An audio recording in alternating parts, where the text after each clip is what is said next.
नमस्कार दोस्तों, मैं अमर कड़ाले आप सभी का फिर से एक बार स्वागत करता हूं आपके अपने चैनल में जिसका नाम है बुद्धि ब्लेंडेड लर्निंग। फ्रेंड्स, 2026-27 का साल चालू हो चुका है और इस बार हम लोग फिर से आपके लिए लेके आ रहे हैं 12th कॉमर्स का lecture series.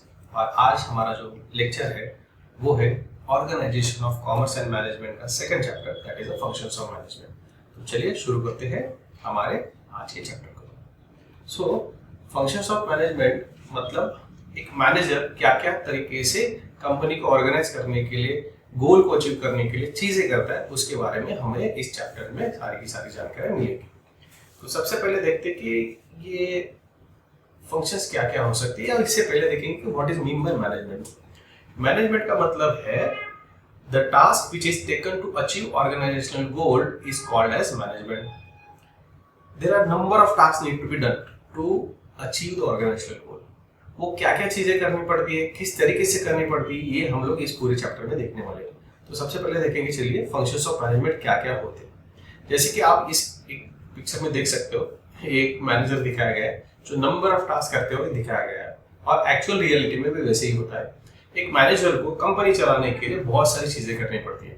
So what are those things, let's understand. सबसे पहले उसको करना पड़ता है कोई भी गोल अचीव करने के लिए, उस गोल को अचीव करने के लिए करने वाली प्लानिंग करने के बाद उस सारी प्लानिंग को ऑर्गेनाइज करना पड़ता है। ये सारी ऑर्गेनाइजेशन वो अकेले तो कर नहीं सकता, तो उसके लिए उसे लगेगा स्टाफ।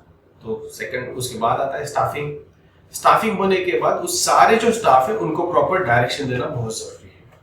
डायरेक्शन देने के बावजूद भी उनमें कोऑर्डिनेशन बनाए रखना, that is also important thing. And after doing all this things, ये सारा प्रॉपरली कंट्रोल होना बहुत जरूरी है। तो जो फंक्शंस ऑफ मैनेजमेंट है that is divided into 6 part. सबसे पहला आएगा planning, then organising, then staffing, then directing, then coordinating, and last one is controlling. तो सबसे पहले हम लोग इस चैप्टर के प्लानिंग से शुरुआत करेंगे और देखेंगे what is mean by planning, और प्लानिंग में और क्या क्या चीजें आती है। तो क्या है planning? Planning is the most basic and the most important function of the management. ये सबसे इंपॉर्टेंट भी और सबसे स्टार्टिंग वाला भी, first function of the management कहा जाता है प्लानिंग को।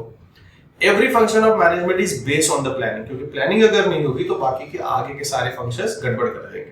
तो planning is the most important thing. It includes deciding the things to be done in the advance, क्योंकि प्लानिंग सब चीजें करने से पहले करनी पड़ती है, और प्लानिंग का मतलब ही एडवांस में हम लोग डिसाइड करते हैं कि कैसे कैसे गोल अचीव करने के लिए हमें बाकी सारी चीजें करनी है। Planning is the intellectual process of logical thinking and rational decision making. And the last one is planning is detailed program of the future course of action. कि हम लोग हमारे गोल अचीव करने के लिए क्या क्या चीजें करने वाले हैं, इसका डिटेल एनालिसिस, इसका डिटेल डिसीजन मेकिंग होता है। ठीक है, तो चलिए नेक्स्ट देखते हैं what is the definition of planning. In the textbook we have 2 definitions.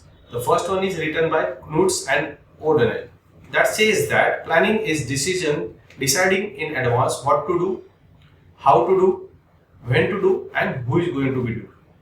Planning bridges the gap from where we are currently and where we want to go. It makes possible things occur which would not otherwise occur. So planning की definition ये दी हुई है हमारे Knudsen and O'Donnell ने। Next जो है वो आपको सबको पसंद आएगी क्योंकि सबसे शॉर्टेस्ट है, and that is given by James Toner.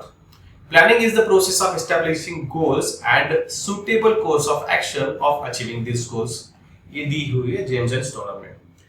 इसमें एक्सप्लेनेशन करने की कोई जरूरत नहीं है, आपको एज इट इज उसको बाहर करना पड़ेगा और एग्जैक्टली वैसे ही आपको आपके एग्जाम में लिखना पड़ेगा। इसके बाद वाला हमारा जो इंपॉर्टेंट पॉइंट है that is the importance of planning. Planning का सबसे पहला इंपॉर्टेंस है helps to set clear objective. देखिए इस पूरे चैप्टर में ना हम लोग 6 फंक्शंस देखने वाले हैं, planning, organising, staffing, directing, coordinating and controlling. और ये सारे के सारे 6 जो फंक्शंस है, इन 6 सभी फंक्शंस के 10 इंपॉर्टेंट पॉइंट्स हैं। तो प्लानिंग का सबसे इंपॉर्टेंट पहला जो पॉइंट है importance of the planning, that is it helps to set a clear objective. उसके बाद आएगा provides path of action, then planning improves performance, third वाला है। उसके बाद आएगा minimises the risk. Next planning leads to optimum utilisation of resources, ये हमारा। उसके बाद आता है helps in decision making. Planning useful in setting the standard for controlling, and then facilitates coordination of all the activities. उसके बाद आएगा facilitates other management functions. ठीक है, समझ में आ गया। उसके बाद है प्रमोट्स इनोवेटिव आइडियाज। तो हमने सारे के सारे 10 इंपॉर्टेंस क्या है वो देखा। अभी उसको डिटेल में समझते हैं कि क्या प्लानिंग में ये सारे के सारे इंपॉर्टेंस क्यों है। तो सबसे पहले शुरुआत करते हैं, planning helps to set clear objective. ये बताने से पहले मैं आपको बताना चाहता हूँ, देखिए ये आपका 12th का साल है और आप सभी ने कुछ ना कुछ गोल रखा होगा, बराबर है ना। कि क्या गोल हो सकता है, किसी का हो सकता है 70% आना चाहिए, किसी का हो सकता है 80% आना चाहिए, किसी का हो सकता है 90% आना चाहिए, किसी का गोल तो ये हो सकता है कि मैं 100% लेके आऊं। देखो ये तो गोल हुआ, हेलो। हर एक गोल को अचीव करने के लिए लगेगी प्लानिंग। फॉर एग्जाम्पल कि आज जो डेट है वो है 12th ऑफ जून। तो 12th ऑफ जून में आज की डेट में अगर मैं प्लानिंग करने बैठूं कि मुझे 90% 12th में लाना है, तो किससे शुरुआत करनी पड़ेगी पता है कि एग्जाम के लिए कितने दिन बचे, रफली 240 डेज बचे हैं। फिर में एग्जाम हो गया आपकी और आज है जून से लेके रफली 240 डेज बचे हैं। ओके, तो 240 डेज में मुझे क्या करना है, मुझे 6 सब्जेक्ट की पढ़ाई करनी है। So let's divide 6 subject into divided by 240। तो 240 को 6 से हम लोग जब डिवाइड करेंगे तो आ जाएगा 40। दैट मीन्स मुझे एक सब्जेक्ट कंप्लीट करने के लिए 40 दिन है। अरे बहुत है, इसमें तो बहुत कुछ कर लेंगे। रुको देखो, हर एक सब्जेक्ट के रफली 10 चैप्टर पकड़ के चलते हैं और उतने हैं। तो 10 चैप्टर को हम लोग वापस क्या करेंगे, 40 डेज को 10 चैप्टर से डिवाइड करेंगे तो पता चलेगा एक चैप्टर के लिए कितने दिन लगने वाले। सो 40 डिवाइडेड बाय 10 कर लेंगे तो मालूम पड़ रहा है कि हमें एक चैप्टर कंप्लीट करने के लिए 4 दिन है। हेलो, और अगर आप देखोगे कि हर एक चैप्टर, चलो इस चैप्टर का ही देखते हैं। आपको पता है ये सेकंड चैप्टर के कितने पेजेस है, 16 पेजेस है। आपके पास दिन कितने हैं, 4। डिवाइड करेंगे तो पर डे कितने पेजेस आ गए, 4 पेजेस पर डे। क्या आप एक दिन में 4 पेजेस पूरा पढ़ के याद कर पाओगे? हेलो, देखिए मैं आपको रियलिटी बता रहा हूँ। ये रियलिटी आपको बता देता है कि हम लोग अभी कहाँ हैं। हमारी डेफिनेशन क्या बोल रही थी, it is planning decides where you are and where you want to go. हमारा गोल क्या है, अगर 100% है, 90%, 80%, व्हाटएवर इट मे बी, तो उसके लिए आपको डिसाइड करना पड़ेगा तो मुझे कैसे पढ़ाई करनी। तो अभी अगर हम लोग कैलकुलेट करें from this chapter, it counts 4 pages per day हमें पढ़ने पड़ेंगे। अभी पता चला आपको रियलिटी क्या है।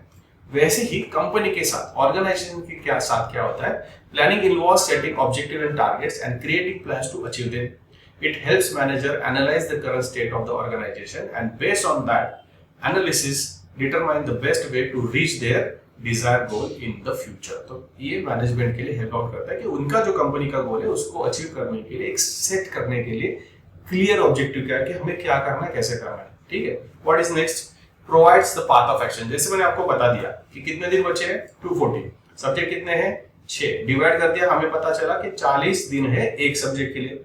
वापस हमने पर चैप्टर से डिवाइड किया, हमें पता चला कितने हैं, 4 दिन बचेंगे एक चैप्टर करने के लिए। वापस मैंने आपको क्लियरिफाई कर दिया कि एक चैप्टर में पेजेस कितने हैं। तो एक चैप्टर में अगर 16 पेजेस है तो 4 पेजेस पर डे करने पड़ेंगे फ्रॉम दिस चैप्टर। तो इससे मुझे क्या पता चला, I got the clear path of action कि मुझे क्या करना है। वापस और डिटेल में जाना है तो ये पता चलेगा कि अगर मेरे पास दिन में कितने घंटे हैं, okay, after my school, my college, खाना वगैरह ये सारी चीजें करके, मेरी कुछ एक्टिविटीज रहेगी वो करके मेरे पास 4 घंटे बच रहे। तो वापस क्लेरिफाई हो रहा है कि मुझे 1 घंटे में पूरा एक चैप्टर, एक पेज पढ़ना है।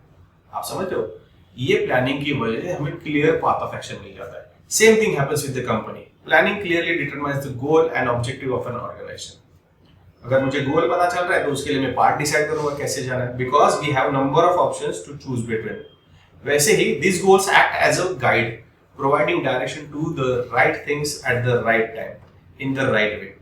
This helps employees understand what the organization aims to achieve and what is their role in achieving these goals.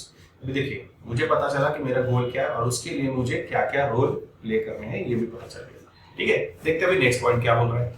It says that planning improves performance. देखिए, अगर आपने आज से डिसाइड किया कि मुझे पर डे 4 पेजेस करने हैं, तो आपको नहीं लगता आफ्टर 2 मंथ्स या आफ्टर 1 मंथ ही आपका परफॉर्मेंस इंप्रूव होना शुरू हो जाएगा धीरे-धीरे। You will get in confidence, अरे मेरे अच्छे से पढ़ाई हुई है and I am very well prepared for my exams, right? तो प्लानिंग क्या करता है, हेल्प करता है मैनेजर को enhance the employees, enhance their performance by setting clear objective and choosing the right action to achieve them. It benefits the organization by leading to more efficient employees work. With the proper planning, employees can follow timely guidelines, resulting in improved performance and ultimately higher profitability for the organization. देखिए क्या होता है, जब आप एक timely decide करते हो, आपने क्या किया, पाथ ऑफ एक्शन मिल गया कि अगर मेरे पास टाइम कम पड़ रहा है तो मुझे क्या करना पड़ेगा, जल्दी उठना पड़ेगा। टाइम कम पड़ रहा है, कुछ बचे क्या करेंगे, रात को ज़्यादा टाइम पड़ेंगे, तो इससे क्या होगा, परफॉर्मेंस इंप्रूव हो जाएगा। What is the next, minimises the risk. Risk किस बात की, मार्क्स गंवाने की। अभी देखो यहाँ पे क्या होता है, we have number of options, apart from that we can choose the better way. कि कोई बच्चे चूज करेगा गोल अचीव करने के लिए मैं सुबह जल्दी पढ़ूंगा, कोई डिसाइड करेगा मैं रात को लेट तक पढ़ूंगा, कोई डिसाइड करेगा कि मोबाइल कम देखूंगा, कोई डिसाइड करेगा कि मैं मेरा जो भी एक्टिविटीज है उसको थोड़ा कम टाइम देके पढ़ाई को दे सकता हूँ।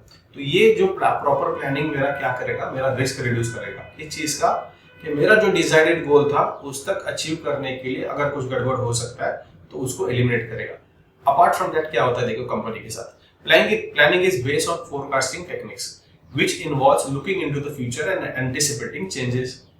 By deciding in advance the task to be performed, planning shows the way to deal with the changes and uncertain events. जैसे कि आपके भी इसमें कुछ ना कुछ अनसर्टेन इवेंट आ सकते हैं, जैसे कि आप बीमार पड़ सकते हो, किसी की शादी हो सकती है, शादी इज ऑल्सो अनसर्टेन इवेंट, ठीक है।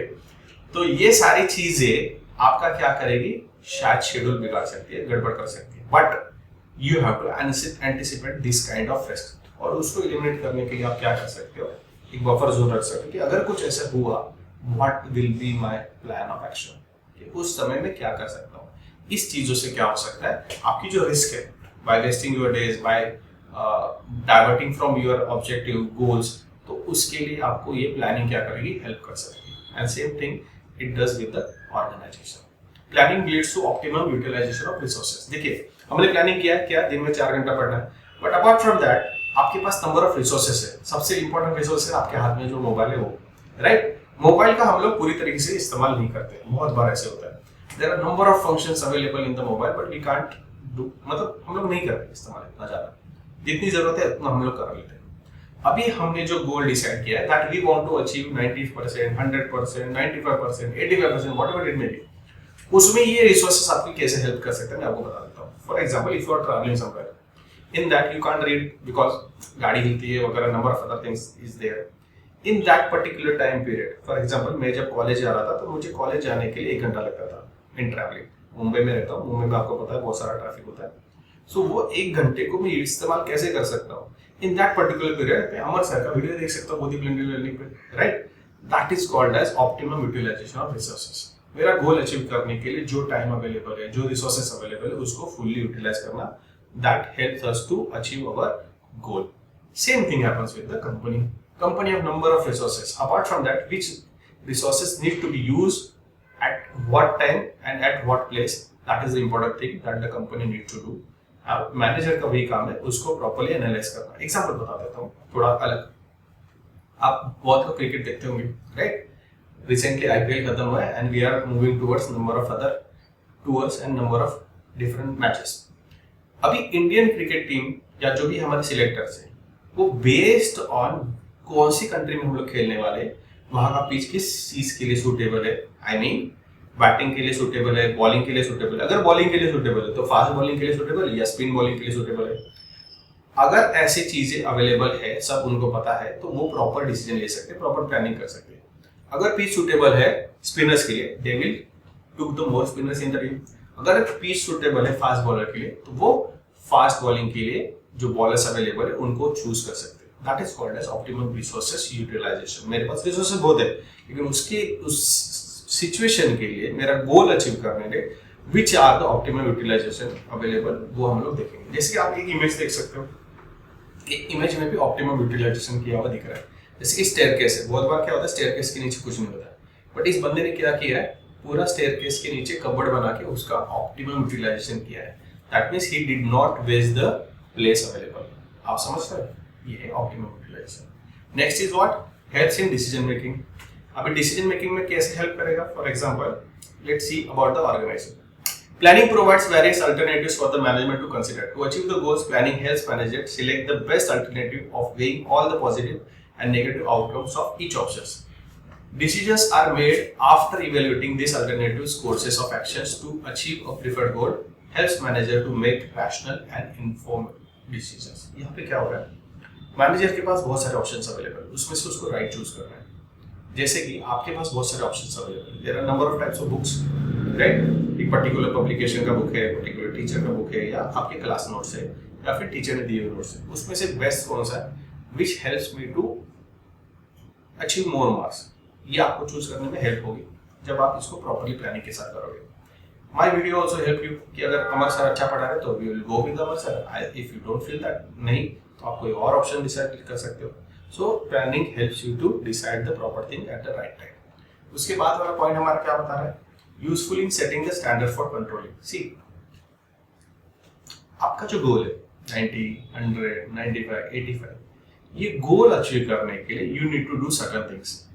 एक होता है कि डिसाइडेड स्टैंडर्ड्स, फॉर एग्जांपल कि शायद आप प्लानिंग में ही क्या करोगे, किसी एक बंदे को जाके मिल सकते हो या टीचर को जाके मिल सकते हो कि मुझे इतना इतना गोल अचीव करना है, what are the things need to be done for that. तो एक स्टैंडर्ड होता है। For example as a teacher मैं आपको एक एग्जांपल बता रहा हूँ कि मेरे पास मेरे एक दोस्त आए, उन्होंने बोला कि अमर सर मेरा बेटा है जो अभी ग्रेजुएशन कर चुका है, he want to do the MPSC exams, तो आप प्लीज उसको गाइड कर दीजिए। तो मैं उस बच्चे के पास गया, तो मैंने उसको बोला कि क्या कैसे डिसाइड किया वगैरह वगैरह सारी बातें हुई, और मैंने उसको बोला कि एक टेस्ट है छोटा सा, जैसे कि हम लोगों ने साइंस में किया था लिटमस टेस्ट, पेपर डालने के बाद पता चलता है बेसिक है एसिड सॉल्यूशन, ठीक है। तो वैसे एक टेस्ट होता है हर एक चीज के लिए। तो मैंने उसको बोला एक टेस्ट है जो कल करना है, उससे पता चल जाएगा हमें कि तुम एमपीएससी पास करोगे कि नहीं करोगे। तो उसने बोला एक ही दिन में कैसे, मैंने बोला है कुछ टेस्ट वो आपको सिर्फ करना है and you will come to know. तो उसने बोला हाँ सर अंकल बोलिए क्या करना है बता दीजिए। तो मैंने बोला सुबह उठना है और सुबह 7 बजे से लेके रात को 7 बजे तक जो आपका स्टडी टेबल है उस पर बैठना है। क्या पढ़ना चाहते हो, जो पढ़ना चाहते हो पढ़ सकते हो। थिंग इज दैट आप 12 घंटे पढ़ोगे, उठ सकते हो खाने के लिए और वॉशरूम के लिए, बाकी किस चीज के लिए उठोगे नहीं, बाकी कोई काम करोगे नहीं। उसने बोला अरे ऐसे कैसे हो सकता है, 12 घंटे में कैसे पढ़ सकता हूँ, 12 घंटे में ऐसा वगैरह वगैरह, इतना तो मैं नहीं पढ़ सकता। तो मैंने उसको बोल दिया boss this is the standard set by other क्वालिफायर्स कि सर ये एग्जाम पास करने के लिए हमें एटलीस्ट इतने घंटे पढ़ना पड़ा था। तो अगर आप उतना नहीं पढ़ सकते हो तो आप शायद बोल रहा हूँ मैं, that is not for everyone, शायद वो गोल अचीव नहीं कर पाओगे। हेलो समझ रहे मेरी बात। तो यहाँ पे अगर मैं वो गोल अचीव कर रहा हूँ तो पहले जिसने अचीव किया है what he has done that is called as standard set by them. तो अगर वो सेट स्टैंडर्ड से मैं नहीं चल रहा हूँ तो शायद मैं मेरा गोल अचीव नहीं कर पाऊंगा। तो यहाँ पे प्लानिंग हमें हेल्प करता है to set the proper goals, standard set करने के लिए। एग्जाम्पल यहाँ पे मैंने लिया हुआ है कि planning establishes standard for controlling. By comparing actual performance with these standards, managers can identify and deviations. कि अगर वो स्टैंडर्ड से हम लोग नहीं चल रहे तो we have to take the controls and हमें उसको प्रॉपरली करना पड़ेगा। फॉर एग्जाम्पल मैंने बहुत बार देखा है number of students who are toppers, वो क्या करते हैं अपने मोबाइल के लिए टाइमर लगा के रखते हैं। वो टाइमर आपको बता देता है कि मैं दिन में सोशल वॉट एवर इट में भी, देखो आपको भी मन करेगा कभी भी थोड़ा मोबाइल देखने का कुछ करने का, but you can set the timer for that कि दिन में 1 घंटा ही मेरा मोबाइल चलेगा। आपके हर एक के मोबाइल में वो टाइमर रहता है। 1 घंटे बाद आपको मोबाइल इन्फॉर्म कर देगा that your today's time for watching this video and whatever it may be is going to be ended. तो आप वहां पे खुद को रोक सकते हो so that you can achieve your goal properly. Same thing happens with the organization. They see what we are doing and are we there with the standard set. अगर हम लोग नहीं हैं, we have to take the action to correct it. उसके बाद है facilitates coordination of all activities. देखिए आपने डिसाइड किया 90% लेना है, you cannot do that alone. You need a help of others. For example कि आप सुबह अगर लाइब्रेरी के लिए जा रहे हो, it is the family member जो आपको क्या कर सकते हैं, टिफिन दे सकते हैं, उठा सकते हैं, आपको हेल्प आउट कर सकते हैं to reach the library. Maybe your father who can drop you to the library. तो उनको पता है कि ये टाइम पे मुझे ये काम करना है। अगर आपकी प्रॉपर प्लानिंग है and you are following that every day, then the other members of your home also come to know about it and they also make an coordination properly to achieve your goal. तो यही same चीज हमें लगती है management को company में, so that the coordination activities by reducing overlapping, ensuring that all activities are closely linked. During the planning process, the interconnection of all activities and resources within the organization is considered A well thought out plan interrelates all the activities and resources, enabling various departments to work in the alignment with overall plan. तो सारे department एक क्या करते हैं, properly plan करते हैं, and accordingly they work together so that they can achieve the organizational goals. What is next? Facilitates other management functions. देखिए ये जो दिख रहा है ना आपको, यहाँ ये मुंबई में बहुत ज्यादा फेमस है, और यहाँ इसको बोलते हैं दही हांडी, जो कि हमारे जो श्री कृष्ण हुआ करते थे उनके टाइम पे वो मक्खन चुराने के लिए इस्तेमाल करते थे. But this has become the sports nowadays, जो हर साल यहाँ पे होता है. स्पोर्ट्स इसलिए बोल रहा हूँ that number of other countries also taking it as a sports. यहाँ पे हम लोग कंपटीशन है कि कौन सबसे ज्यादा थर लगाएगा, और यहाँ पे बहुत ज्यादा कोऑर्डिनेशन की जरूरत पड़ती है, बहुत ज्यादा चीजों की जरूरत पड़ती है. कि फॉर एग्जांपल कि हमारे यहाँ पे 2-3 जो ग्रुप्स है, मंडल बोलते हैं हम लोग उनको, वो फेमस है सबसे ज्यादा दही हांडी में थर लगाने के लिए. तो उनकी प्लानिंग एंड जो प्रॉपर ऑर्गेनाइजेशन होती है वो 3 महीने पहले से शुरू होती है. इसमें इतना तक देखा जाता है कि कितने टाइम में हम लोग जा रहे हैं. Everybody has given their role. उन सबको उनके रोल पता है कि कौन नीचे है, कौन ऊपर है, and number of other things we do for that. ये सारी चीजों का कोऑर्डिनेशन होना बहुत जरूरी है. What this point is saying about that, planning is essential for all management function. It sets the goal that every organization works toward. सब लोग मिलके उस गोल को अचीव करने के लिए काम करें. Without a plan in place, other functions of organization like organizing, staffing, coordinating, directing cannot be effectively carried out. Planning acts as the foundation upon which all the other management functions based on. तो planning सबसे important है.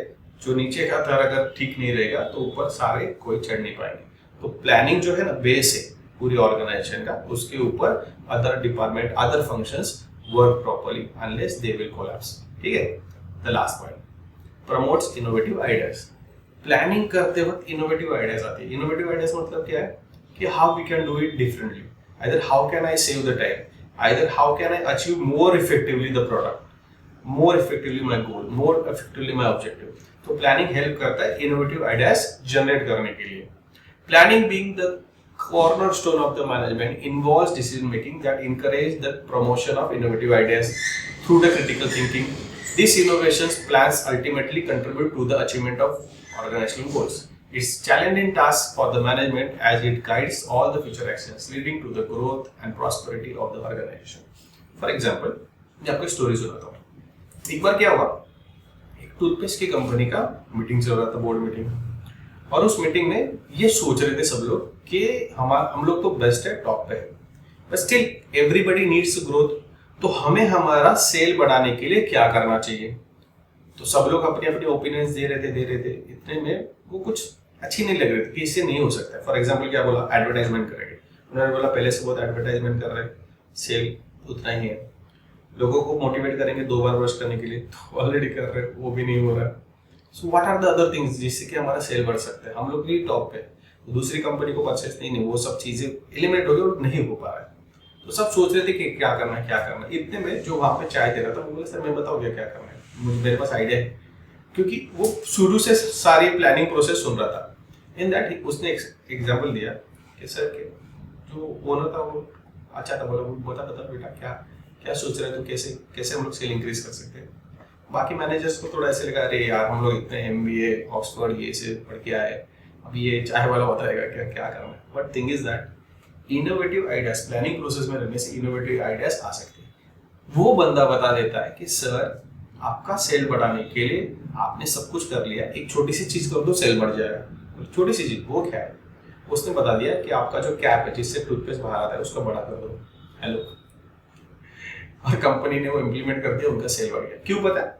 आप देखो toothpaste का add देखते हो, या फिर आप खुद के बारे में कल जब ब्रश करोगे तो याद करो, आप डिसाइड, आपका एक मेजरमेंट डिसाइड करके ब्रश पे इतना ही पेस्ट लेना है. हेलो, बराबर है कि नहीं? तो वो कभी चेंज नहीं होता. Even though cap is small और बिग, जब बिग हो गया तो लोगों ने उतना ही पेस्ट लिया, वो अल्टीमेटली ज्यादा हो गया एंड अल्टीमेटली उनका सेल इंक्रीज हो गया. तो जब प्लानिंग प्रोसेस में आप आते हो तो अल्टीमेटली प्लानिंग प्रोसेस में इनोवेटिव आइडिया आते हैं, and that helps the company organisation to increase their sale, increase their performance and ultimately achieve their goal. Lastly हम लोग कंक्लूड करते वक्त देखते हैं कि what is mean by planning. Planning is the important process of the organisation. ये help कर रहा है हमें ऑब्जेक्टिव सेट करने के लिए, है हमें पाथ ऑफ एक्शन दे रहा है, ये हमें डायरेक्शन दे रहा है, ये हमें प्रॉपरली डिसीजन मेकिंग में इन्वॉल्व कर रहा है, ये हमें इनोवेटिव आइडियाज दे रहा है, हमारे पूरे गोल अचीव करने के लिए हेल्प आउट कर रहा है। ठीक है, आई होप ये प्लानिंग आपको समझा होगा, how it is important and how it is doing their role properly. So planning is very much important and fundamental requirements for the survival, growth and success of the organisation. ठीक है, I hope आपको ये first part अच्छा लगा होगा, और ऐसे 5 part आएंगे क्योंकि हमने अभी तक सिर्फ एक ही लिया हुआ है, फंक्शंस ऑफ ऑर्गेनाइजेशन। बाकी सब functions of management we will see in the next chapter, next lecture. Thank you, मिलते हैं नेक्स्ट वीडियो।